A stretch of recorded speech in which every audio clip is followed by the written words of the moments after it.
വന്നിട്ടുള്ളത് പിസ്സൻ്റെ റെസിപ്പി ആയിട്ടാണ് കേട്ടോ. നല്ല ടേസ്റ്റാണ്. അപ്പോൾ എല്ലാവരും ഒന്ന് ട്രൈ ചെയ്ത് നോക്കുക. പിന്നെ നമ്മുടെ ചാനൽ സബ്സ്ക്രൈബ് ചെയ്യാത്തവരുണ്ടെങ്കിൽ സബ്സ്ക്രൈബ് ചെയ്യുക. കൂടെ തൊട്ടടുത്തുള്ള ബെല്ലൈക്കൺ പ്രസ് ചെയ്താൽ ഇനി ഞാൻ അപ്ലോഡ് ചെയ്യുന്ന എല്ലാ വീഡിയോസും നിങ്ങൾക്ക് നോട്ടിഫിക്കേഷനായിട്ട് ലഭിക്കും. അപ്പം നമുക്ക് വീഡിയോയിലേക്ക് കിടക്കാം. ഇതിനായിട്ട് ബെഞ്ഞുണ്ടാക്കണ ആ മാവ് എടുത്തുകൊണ്ട് ഇതുപോലെ ഫ്രൈ പാനിൽ ഇങ്ങനെ ഒന്ന് പരത്തി കൊടുത്തുകൊണ്ട് അതിൻ്റെ മുകളിൽ ഫോർക്ക് കൊണ്ടൊന്നിങ്ങനെ ഒന്ന് കുത്തി കൊടുക്കണ്ടേ. അതൊന്ന് ആക്കിക്കഴിഞ്ഞാൽ അതിൻ്റെ മുകളിൽ പിസ്സ സോസ് തേച്ച് കൊടുക്കണ്ടേ.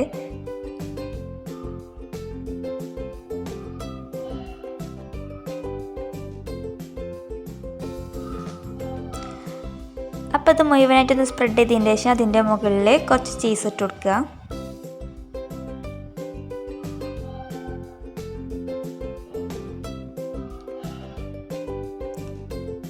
ഇനി അതിൻ്റെ മുകളിൽ സവോള ഇതുപോലെ ഇങ്ങനെ വെച്ച് കൊടുക്കണ്ടേ.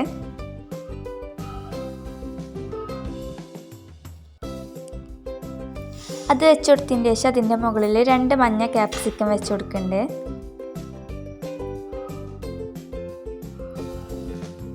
ഒരു ചുവപ്പും ഒരു പച്ചയും കൂടി വെച്ച് കൊടുക്കണ്ട കേട്ടോ.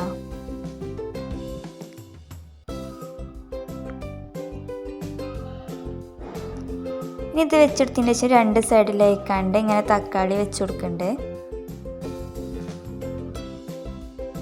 പിന്നെ ഇതിൻ്റെ മുകളിൽ കാട ഫ്രൈ ചെയ്തേക്കാണ്ട് അതും വെച്ച് കൊടുക്കണ്ടേ. നിങ്ങൾക്ക് ചിക്കനോ ബീഫോ ഏതായാലും വെക്കാം.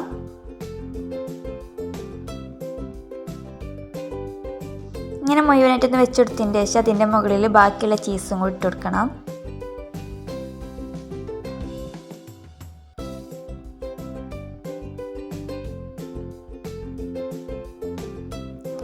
അപ്പോൾ ഒന്ന് മുഴുവനായിട്ട് ചീസ് ഇട്ട് കൊടുത്തിട്ടുണ്ട്. ഇനി അതിൻ്റെ മുകളിൽ ചില്ലി ഫ്ലേക്സ് ഇട്ട് കൊടുക്കണ്ടേ.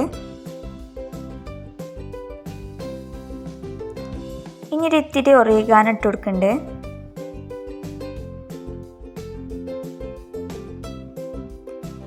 ഇനി ഒരു തട്ട് വെച്ച് കൊടുത്തുകൊണ്ട് അതിൻ്റെ മുകളിൽ ഇത് വെച്ച് കൊടുക്കണ്ടേ.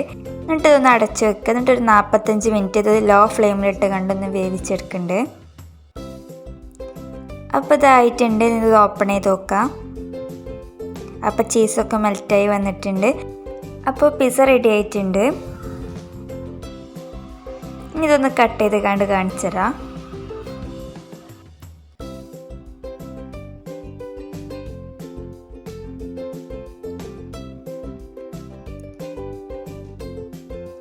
അപ്പം നമ്മളെ പിസ്സ റെഡിയായി. വീഡിയോ ഇഷ്ടപ്പെട്ടാൽ സബ്സ്ക്രൈബ് ചെയ്യുക, ലൈക്ക് ചെയ്യുക, കമൻറ്റ് ചെയ്യുക, ഷെയർ ചെയ്യുക. അപ്പം നമുക്ക് നെക്സ്റ്റ് വീഡിയോ ആയിട്ട് വീണ്ടും കാണാം.